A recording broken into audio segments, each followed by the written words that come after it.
All right, welcome back to Saturday Sermons. Noah's Ark today.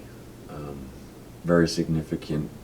Our country has embraced using God's promise of the rainbow to represent evil. So this is, the rainbow was, of course we'll read about at the end of the tragedy. God's wrath poured out on this earth was a promise that he would never again drown the earth with water, wiping everybody out except for 8 souls. So yeah, our country is flying in the face of God in a mocking way, and it's just important that we as Christians get the people in the lifeboats. He did not hesitate to wipe out Sodom and Gomorrah for this arrogant evil, and but here we go. Chapter 6 of Genesis, the wickedness and judgment of man. Now it came to pass when men began to multiply on the face of the earth, the daughters were born to them, that the sons of God saw the daughters of men, that they were beautiful, and they took wives for themselves of all whom they chose. And the Lord said, My spirit shall not strive with man forever, for he is indeed flesh, yet his days shall be 120 years. So this is after the fall.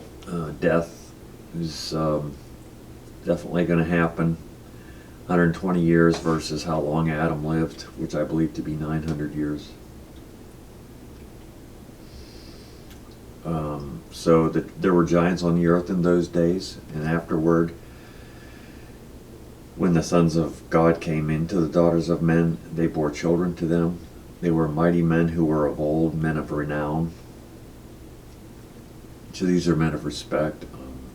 The Lord saw the wickedness of man was great on the earth, and that every intent of the thoughts of his heart was only on evil continually. So every thought they had was selfish, pride, contempt for God, contempt for each other. And the Lord was sorry that he had made man on earth. He didn't make a faulty promise. He didn't make a faulty product. He simply gave to human beings what he gave to the angels, and that was free will. And giving us free will was now that we had the ability to choose him or not. It was grieving him. So the Lord said, I will destroy man whom I've created from the face of the earth, both man and beast, creeping thing and birds of the air, and I'm sorry that I have made them. But Noah found grace in the eyes of the Lord. I've often heard that grace is simply getting the opposite of what you deserve. So Noah wasn't sinless, he was just yielded to the Lord, and he would. And it also says this is the genealogy of Noah. Noah was a man perfect in his generations. Noah walked with God, and Noah begot 3 sons, Shem, Ham, and Japheth. So like Job, he's still a sinner, but he honored the Lord. And the Lord gave him grace as he does us all when we know him. The earth was corrupt, and therefore God was filled with violence. So God looked upon the earth, and indeed it was corrupt, for all flesh had corrupted their way on the earth. The ark prepared, and God said to Noah, The end of all flesh is come before me, and the earth is filled with violence through them. And behold, I will destroy them with the earth. Make yourself an ark of gopher wood. Make rooms in the ark, and cover it inside and out with pitch. This is how you're to make it. And then he gives the details that you can read in chapter 6. But we'll move on to chapter 6:18. But I will establish my covenant with you, and you shall go into the ark, your sons, your wife, and your sons' wives with you. So there's 8 people. When you think about the ark, I always think automatically about the Ark of the Covenant. Now this was the first Ark of the Covenant, this big wooden boat. And he says so, this is the first covenant that he's making. His arrangement with men, an agreement. He's delivering a remnant.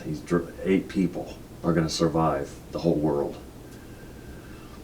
And he says he makes it out of gopher wood. Later on we'll learn about the ark is made out of acacia wood. And it has the first covenant of the 10 Commandments, which is the beginning of the law. This is after the first rule, which we broke right away in the garden.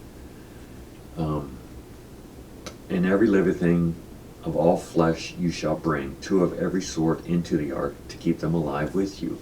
They shall be made male and female, of the birds of every kind, of animals of every kind, of creeping things on the earth of it after its kind. 2 of every kind will come to you to keep them alive. And you shall take for yourself all of the food that is eaten, and you shall gather it to yourself, and it shall be food for you and for them. And Noah did according to all that God commanded him. So he did it. Next week we will be talking about the actual flood.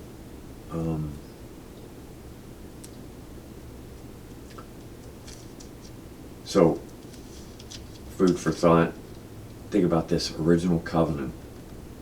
Think about the fact that every thought of everyone in this world was on evil continually.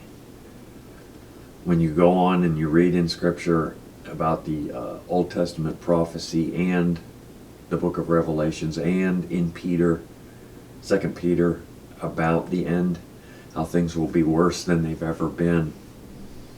You just need to understand that this is how bad at God they thought of evil all the time.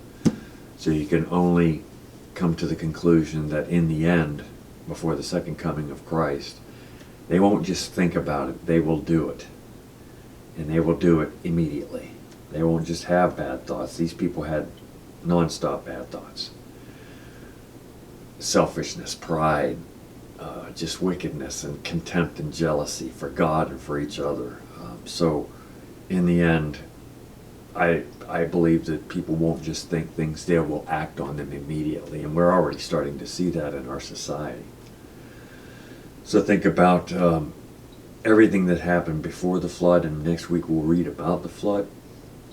You have a good week, and read it for yourself, the particulars about how he built the boat in its length and its size.